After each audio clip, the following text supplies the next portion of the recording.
Hello friends, நம்ம ரீல்ஸ்ல ட்ரெண்டிங்கான இந்த மினி ப்ரொஜெக்டரோட ரிவ்யூவை தான் பார்க்க போறோம்.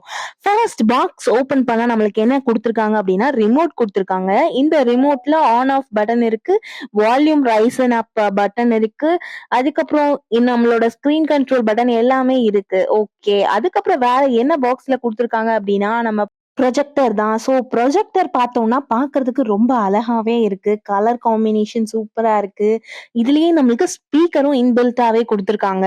அதுக்கப்புறம் பார்த்தீங்கன்னா, நம்மளோட ப்ரொஜெக்டரோட ஆன் ஆஃப் பட்டன் இருக்கு, வால்யூம் ரைஸ் பட்டன் இருக்கு, HDMI போர்ட் இருக்கு, சார்ஜிங் போர்ட் இருக்கு, இது எல்லாமே இருக்கு. ஸோ கனெக்டிங் கேபிளோட போர்ட்டும் கொடுத்துருக்காங்க. இந்த ப்ரொஜெக்டரை நம்ம ஃபிக்ஸ் பண்ணிக்கலாம். நம்ம ட்ரைபாட் ஸ்டாண்ட்ல கூட இந்த ஸ்டாண்ட் மவுண்ட்டை ஃபிக்ஸ் பண்ணி நம்ம யூஸ் பண்ணிக்கலாம். அதுக்கப்புறம் பார்த்தீங்கன்னா நம்ம ஸ்க்ரீனையும் வந்து நம்ம டிஸ்டன்ஸ்க்கு தகுந்த மாதிரி ஜூம் அவுட் ஜூம் இன் பண்ணுறதுக்கான ஆப்ஷனும் கொடுத்துருக்காங்க. அதுக்கப்புறம் பாக்ஸில் வேற என்ன கொடுத்துருக்காங்க அப்படின்னா அதோட சார்ஜிங் அடாப்டரும் கொடுத்துருக்காங்க. ஸோ இந்த அடாப்டரை we can use for charging. அதுக்கப்புறம் பார்த்தீங்கன்னா ஒரு கனெக்டிங் கேபிள் கொடுத்துருக்காங்க. அதுக்கப்புறம் ஒரு மேனுவலும் கொடுத்துருக்காங்க. மேனுவலில் நம்ம இது எப்படி ஆப்ரேட் பண்ணணும் இது எல்லாமே பார்த்துக்கலாம். ஓகேங்களா? ஸோ அதுக்கப்புறம் 2 பின் கேபிள் ஒன்று கொடுத்துருக்காங்க. நம்ம அதையும் யூஸ் பண்ணிக்கலாம் இதுக்கு அது தேவைப்பட்டுச்சுன்னா. ஓகேங்களா? ஸோ மேனுவலில் நம்ம படித்து பார்த்து இது எப்படி ஃபிக்ஸ் பண்ணுங்கிறத நம்ம ஃபிக்ஸ் பண்ணிட்டு அதுக்கப்புறம் இது எப்படி ஒர்க் ஆகுங்கிறத பார்க்கலாம். ஓகேங்களா? ஸோ இப்போ நம்ம ஃபிக்ஸ் பண்ணிட்டோம். இது எப்படி ஃபிக்ஸ் பண்ணியிருக்கோன்னு பாருங்கள். ஸோ ஒரு ட்ரைபாட் வச்சு ட்ரைபாட் மேலே நம்ம ப்ரொஜெக்டரை ஃபிட் பண்ணியிருக்கோம். இதில் நம்ம வந்துட்டு பவர் பேங்க்கையும் கனெக்ட் பண்ணிக்கலாம். டேரெக்டாக நம்ம பவர்லேயும் வந்துட்டு இதை கனெக்ட் பண்ணி ஆப்ரேட் பண்ணிக்கலாம்.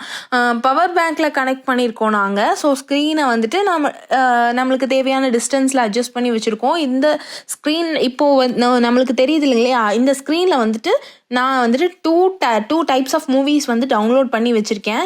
இப்போ பார்க்குறதுக்கு வந்துட்டு இந்த ஸ்க்ரீனில் நல்லாவே தெரியுது, நல்லா பிரைட்டாக இருக்குது. பிக்சர்ஸ்லாம் நம்ம ஈஸியாக பார்க்குற மாதிரி தான் விசிபிளாக இருக்குது. ஸோ பார்த்தீங்கன்னா நம்ம 2 வீடியோ வந்து டவுன்லோட் பண்ணி வச்சுருக்கோம். ஒரு வீடியோ வந்துட்டு ரொம்பவே ஹை குவாலிட்டி, அதாவது 4 GBயில் வந்துட்டு ஒரு மூவி டவுன்லோட் பண்ணி வச்சுருக்கேன். அதுதான் நீங்கள் பார்த்துட்டு இருக்கீங்க. அந்த மூவியை ப்ளே பண்ணி காட்டுறேன் பாருங்கள். ஆனால் இதில் ப்ளே ஆகுது, பட் ரொம்பவே லோட் ஆகுது இல்லையா? எஸ், பார்த்தீங்கன்னா நம்ம லெட்டர்ஸ் எல்லாமே ரொம்பவே கிளியராகவே இல்லை. லைக் என்ன இருக்குன்னே தெரியல. சரி கொஞ்சம் பார்க்கலாம், ஓட்டி பார்க்கலான்னு பார்த்தாலும் ஒன்றும் கிளியராக இருக்கிற மாதிரி தெரியல. ஸோ லோட் ஆகிறதுக்கு ரொம்ப கஷ்டப்படுறதுனால நம்ம லோ குவாலிட்டி மூவியை வேணால் நம்ம ப்ளே பண்ணி பார்க்கலாம் அப்படின்னு லோ குவாலிட்டி மூவியை நான் ப்ளே பண்ணால் லோ குவாலிட்டிலையும் அதே மாதிரி தான் நம்மளுக்கு லெட்டர்ஸ் வந்துட்டு கிளியராகவே இல்லை. சுத்தமாக அதில் என்ன எழுதியிருக்குன்னே நம்மளால் படிக்க முடியல பாருங்கள்.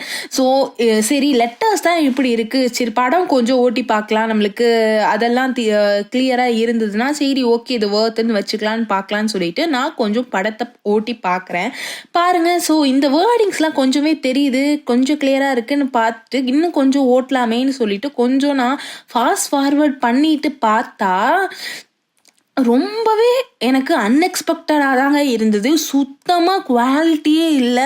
நம்ம ஒரு பர்சன், ஒரு மனுஷங்க கூட கிளியராக தெரியல, ஒரு ஃபேஸ் தெரியல, ஒன்றுமே தெரியல. வேஸ்ட் ஆஃப் த மணிங்க இந்த ப்ராடக்ட்டு.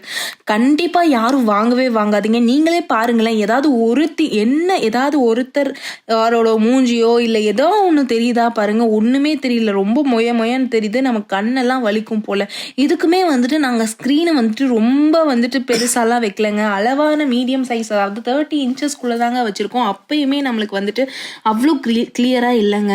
ஸோ ஆனால் நம்ம ரீல்ஸ்லலாம் பார்த்தா ரொம்ப தூரத்துலேருந்து பெரிய ஸ்க்ரீன் மாதிரி வந்து காட்டியிருக்காங்க. அப்பயும் நான் அப்படி வந்துட்டு ரீல்ஸில் காட்டி நம்மளை வாங்க வச்சு மணியை வேஸ்ட் பண்ண வைக்கிறதுக்கான ஒரு ஸ்கேம் தாங்க இது. ஸோ யாரும் நம்பி உங்களோட மணியை இதில் இன்வெஸ்ட் பண்ணி நீங்களும் இதை காசை வேஸ்ட் பண்ணாதீங்க. நானும் இந்த ப்ராடக்டை இப்போ ரிட்டர்ன் தாங்க போட போகிறேன். ஸோ நீங்களும் உங்கள் காசை வேஸ்ட் பண்ணிடாதீங்க இந்த ப்ராடக்ட் வாங்கி.